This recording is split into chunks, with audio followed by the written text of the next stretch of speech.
ये लोकसभा में leader of opposition यानी कि नेता विपक्ष का पद रखने वाले राहुल गांधी हैं। उनके नाक से रिश्ता खून, जिप टाई से बंधे हाथ और घसीट कर ले जाती हुई ये तस्वीरें प्रधानमंत्री आवास के बाहर से आई। उनके साथ अखिलेश यादव, प्रियंका गांधी समेत विपक्ष के कई नेताओं को भी दिल्ली पुलिस ने हिरासत में ली। दिल्ली सिर्फ देश की राजधानी नहीं बल्कि देश की राजनीति की धड़कन, लेकिन इस बार दिल्ली की सड़कों पर राजनीति से ज्यादा गुस्सा देखने को मिला। एक तरफ जंतर मंतर पर छात्र अपनी मांगों को लेकर डटे थे तो दूसरी तरफ शंभू बॉर्डर पर किसान सरकार के फैसलों पर सवाल उठा रहे थे और तीसरी तरफ प्रधानमंत्री आवास के बाहर विपक्ष धरने पर बैठा था। 3 जगह, 3 अलग अलग चेहरे और 3 अलग अलग मुद्दे, लेकिन सवाल सिर्फ एक ही, क्या ये 3 अलग अलग आंदोलन है या फिर सरकार के सामने खड़े होते जा रहे असंतोष की एक बड़ी तस्वीर। नमस्कार, मैं हूं निकिता और आप देख रहे हैं खबर एक्सपर्ट। आज हम इन तीनों घटनाओं को जोड़कर समझेंगे कि आखिर एक ही दिन में दिल्ली में ऐसा क्या हुआ जिसमें सियासत का पारा पूरा माहौल बदल कर रखा। सबसे पहले बात जंतर मंतर की। पिछले कई दिनों से छात्र अपनी मांगों को लेकर जबरदस्त प्रदर्शन कर रहे थे।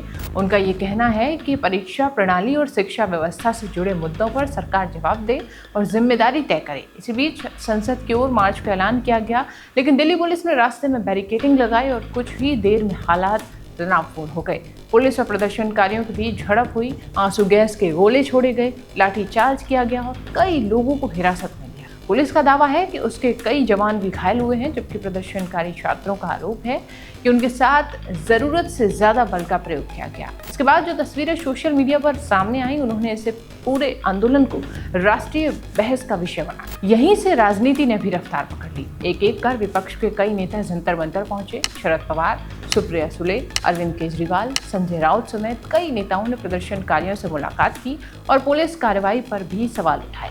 इधर कांग्रेस ने भी अपना रुख और आक्रामक कर दिया है। राहुल गांधी, प्रियंका गांधी और कांग्रेस के कई वरिष्ठ नेता प्रधानमंत्री आवास के बाहर धरने पर बैठ गए। कांग्रेस का कहना था कि छात्रों की आवाज सुनी जानी चाहिए और जवाबदेही तय होनी चाहिए। सरकार की ओर से ये कहा गया कि कानून व्यवस्था बनाए रखना प्राथमिकता है और किसी को भी सुरक्षा व्यवस्था तोड़ने की अनुमति नहीं दी जा सकती। यही मुद्दा संसद के भीतर भी गूंजा। विपक्ष चर्चा की मांग करता रहा, जबकि सरकार ने अपनी कार्रवाई को नियमों के तहत बताया। उधर शंभू बॉर्डर पर किसानों की चिंता किसी और ही मुद्दे को लेकर थी। किसानों का कहना है कि अमेरिका के साथ प्रस्तावित ट्रेड डील अगर उनकी आशंकाओं के मुताबिक लागू होती है तो सस्ते विदेशी कृषि उत्पाद भारतीय बाजार में आ सकते हैं, जिसका असर छोटे किसानों पर भी पड़ सकता है।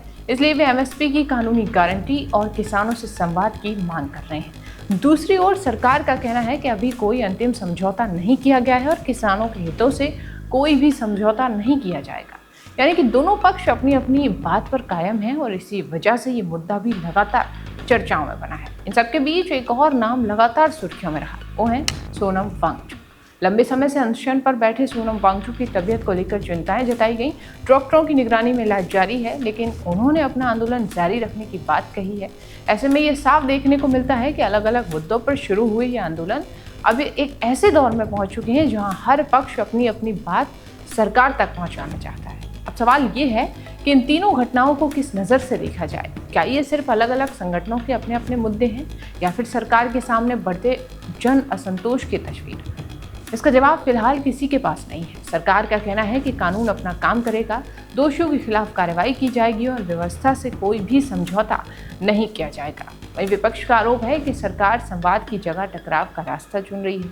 अब सच क्या है, इसका फैसला आने वाले दिनों की घटनाएं करेंगी, लेकिन इतना जरूर है कि दिल्ली में एक ही दिन सामने आई ये 3 तस्वीरें सिर्फ एक दिन की खबर नहीं है। इनका असर संसद की बहस से लेकर आने वाले चुनावों तक देखने को मिल सकता है। अगर सरकार संवाद बढ़ाती है तो हालात बदल सकते हैं।